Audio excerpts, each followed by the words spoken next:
Assalamualaikum warahmatullahi wabarakatuh. Perkenalkan, nama saya Siti Aisyah dengan NPM 2321020286. Di sini saya akan menjelaskan materi mengenai lian, ila, dan zihar, yang mana menjadi salah satu tugas mata kuliah fikih munakahat dengan dosen pengampu Dr. Hervin Yoki Pradikta MHI.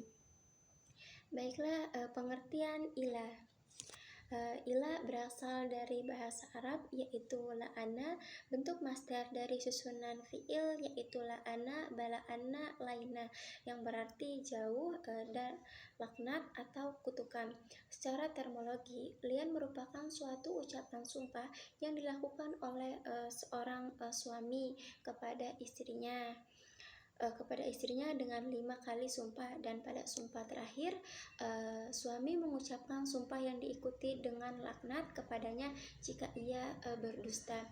Dasar hukum lian yaitu Bismillahirrahmanirrahim, walladzina yarmuna ajwajahum walam yakul lahum suhada'u illa anfusuhum fasyahadatu ahadihim ajwahu sahdati billahi innahum laminas shodiqin, yang artinya, dan orang-orang yang menuduh istrinya berzina padahal mereka tidak mempunyai saksi-saksi selain diri mereka sendiri, maka kesaksian masing-masing orang itu ialah 4 kali bersumpah dengan nama Allah bahwa sesungguhnya ia termasuk orang yang berkata benar.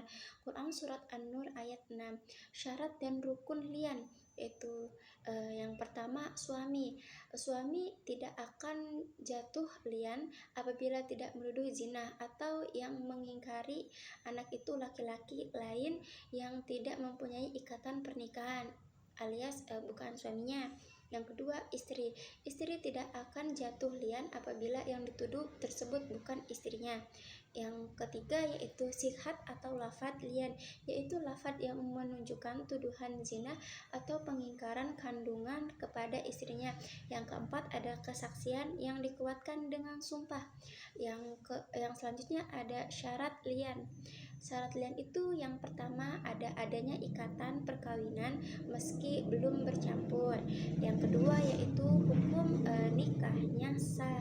Yang ketiga itu suami dan istri memiliki layanan atau kecakapan untuk bersaksi, yaitu mereka berdua merdeka, berakal, balik, muslim, bisa berbicara dan tidak dibatasi dalam menuduh. Yang selanjutnya ada ila. Pengertian ila berasal dari bahasa Arab, secara arti kata berarti tidak mau melakukan sesuatu dengan cara bersumpah atau sumpah. Ila ialah sumpah seseorang suami untuk tidak menggauli istrinya. Yang kedua yaitu ada dasar hukum ila.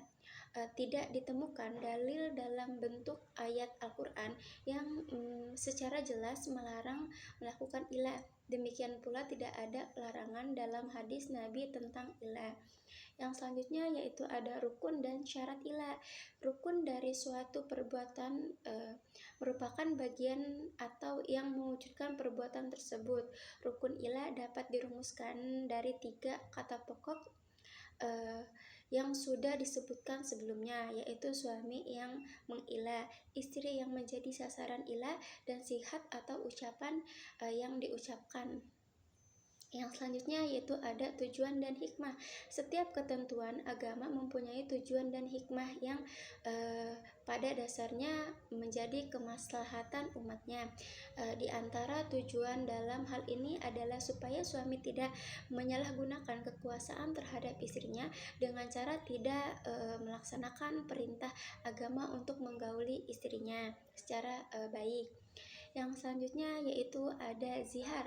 Pengertian zihar. Zihar diambil dari kata zahar yang berarti punggung. Kalau seseorang suami menyatakan kepada istrinya, anti alayya kazahari umi, artinya engkau bagiku adalah seperti punggung ibuku, berarti si suami telah menzihar istrinya. Menzihar tersebut maksudnya suami haram menggauli istrinya untuk selama-lamanya. hukum zihar. Para ulama sependapat menyatakan zihar itu hukumnya haram. Oleh sebab itu orang yang melakukan zihar berarti melakukan perbuatan yang berdosa. Kesepakatan para ulama ini berdasarkan penjelasan yang gamblang dari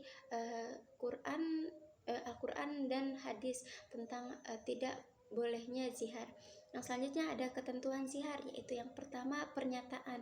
Zihar harus dinyatakan secara jelas dan tegas oleh suami. Misalnya suami menyatakan engkau seperti ibuku. Yang kedua yaitu sanksi. Setelah melakukan zihar, suami wajib membayar kafarat atau tebusan untuk menghapus perbuatan tersebut.